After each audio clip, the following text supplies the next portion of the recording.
ಈಗಾಗಲೇ ಮುಖ್ಯಮಂತ್ರಿಗಳು ಹೇಳಿದ್ದಾರೆ, ಉಪಮುಖ್ಯಮಂತ್ರಿಗಳು ಕೂಡ ಹೇಳಿದ್ದಾರೆ, ಹಲವಾರು ಮಂತ್ರಿಗಳು ಕೂಡ ಹೇಳಿದ್ದಾರೆ.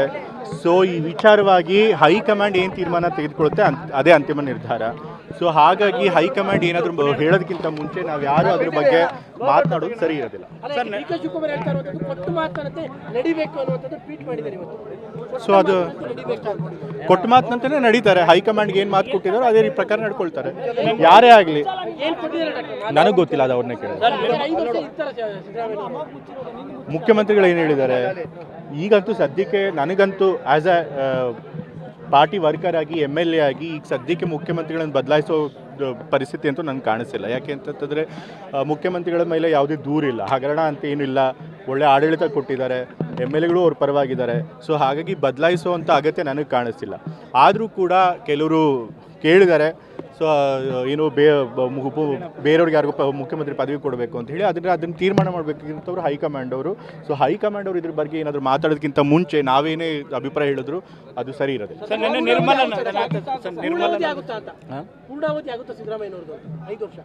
ನಂಗೆ ಈಗ ಹೇಳಿದ ಹೈಕಮಾಂಡ್ ಅವ್ರು ತೀರ್ಮಾನ ತಗೋಬೇಕು. ಹೈಕಮಾಂಡ್ ಅವ್ರು ಏನು ತೀರ್ಮಾನ ತಗೋತಾರೆ ಅದಕ್ಕೆ ಎಲ್ಲರೂ ಕೂಡ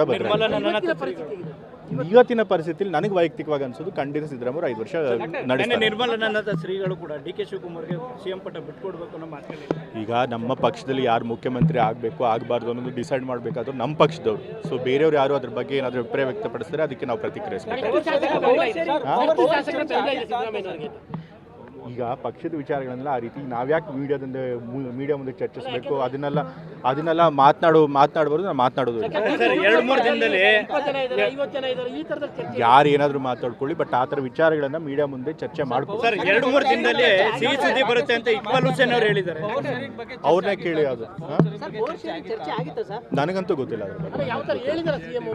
ಇಲ್ಲ CM ಅವರಾಗಲಿ ಅಥವಾ ಬೇರೆ ನಾಯಕರುಗಳಾಗಲಿ ಯಾರು ಪವರ್ ಶೇರಿಂಗ್ ಬಗ್ಗೆ ಮೊದಲೇ ತೀರ್ಮಾನ ಆಗಿತ್ತು ಅನ್ನೋದನ್ನು ಯಾರು ನನಗೆ ಹೇಳಿಲ್ಲ. ಫಸ್ಟ್ ಟೈಮ್ ಶಾಸಕರೆಲ್ಲರೂ ಕೂಡ ನಾಯಕತ್ವ ಬದಲಾವಣೆಗೆ ದೆಹಲಿ ಮಟ್ಟಕ್ಕೆ ಹೋಗಿ ಲಾಬಿಯನ್ನು ಮಾಡ್ತಾ ಇರುವಂಥದ್ದು ಇದೇ ಫಸ್ಟ್ ಟೈಮ್ ಅನ್ಸುತ್ತೆ.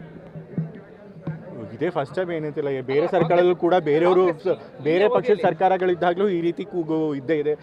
ಈಗಿರುವಂಥ ಮುಖ್ಯಮಂತ್ರಿಗಳನ್ನ ಇಳಿಸಿ ಬೇರೆಯವ್ರು ಮಾಡಿ ಅಂತ ಕೆಲವು ಕೇಳ್ತಾರೆ. ಮುಖ್ಯಮಂತ್ರಿ ಆಕಾಂಕ್ಷಿಗಳ ಎಲ್ಲ ಪಕ್ಷಗಳು ಬೇಕಾದ ಜನ ಇದ್ದೇ ಇರ್ತಾರೆ. ಸೊ ಅವ್ರ ಕೇಳೋದ್ರೊಳಗೆ ಏನು ತಪ್ಪಿಲ್ಲ.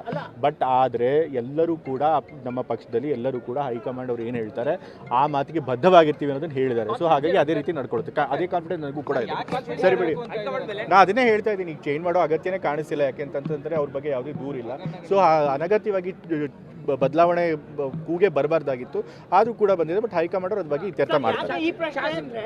ಇವತ್ತು ಕೂಡ DK ಶಿವಕುಮಾರ್ ಒಂದು ಪೋಸ್ಟ್ ಹಾಕಿದ್ದಾರೆ, ಕೊಟ್ಟ ಮಾತನ್ನು ಉಳಿಸ್ಕೊಳ್ಳೋದು. ನಾನು ಹೇಳಿದ್ನಲ್ಲ, ಹೈಕಮಾಂಡ್ ಅವ್ರಿಗೆ ಏನು ಮಾತು ಕೊಟ್ಟಿದ್ದಾರೆ ಆ ಮಾತಿನಂತೆ ನಡೀತಾರೆ ಎಲ್ಲರೂ ಕೂಡ.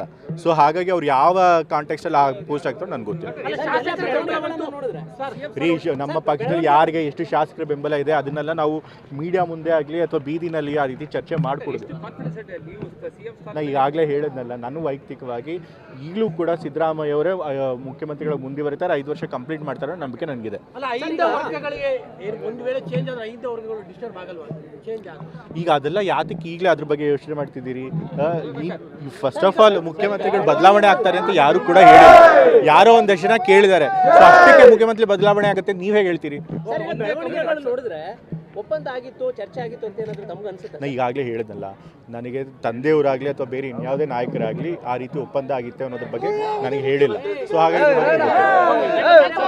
ಸೀಮಿತ ಕಮ್ಯುನಿಟಿಗೆ CM ಸ್ಥಾನ ಕೇಳ್ತಾ ಇರುವಂಥದ್ದು, ಮತ್ತೆ ಬೇರೆ ಕಮ್ಯುನಿಟಿಯವರು ಕೂಡ ನಾವು ಅದ್ರ ಬಗ್ಗೆ ನಾನು ಮಾತನಾಡಬೇಕಾಗಿಲ್ಲ. ಹೈಕಮಾಂಡ್ ಅವರು ಎಲ್ಲ ಫ್ಯಾಕ್ಟರ್ಸ್ನು ಕೂಡ ಪರಿಶೀಲನೆ ಮಾಡಿ ಪಕ್ಷಕ್ಕೆ ಯಾವುದು ಒಳ್ಳೆಯದೋ ಅದ್ರ ಪ್ರಕಾರ ತೀರ್ಮಾನ ತೆಗೆದುಕೊಳ್ಳಿ. ನಿರ್ಭೀತ, ನಿಷ್ಪಕ್ಷಪಾತ, ವಿಶ್ವಾಸಾರ್ಹ ಸುದ್ದಿಗಳಿಗೆ ಮತ್ತೊಂದು ಹೆಸರಾಗಿರೋ ನ್ಯೂಸ್ 18 ಕನ್ನಡ ಈಗ ಆಪ್ನಲ್ಲೂ ಲಭ್ಯ ಇದೆ.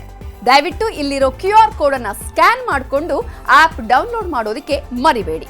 ನಿಮ್ಮ ಬೆಂಬಲ ಹೀಗೆ ಸದಾ ನಮ್ಮೊಂದಿಗಿರಲಿ. ಧನ್ಯವಾದ.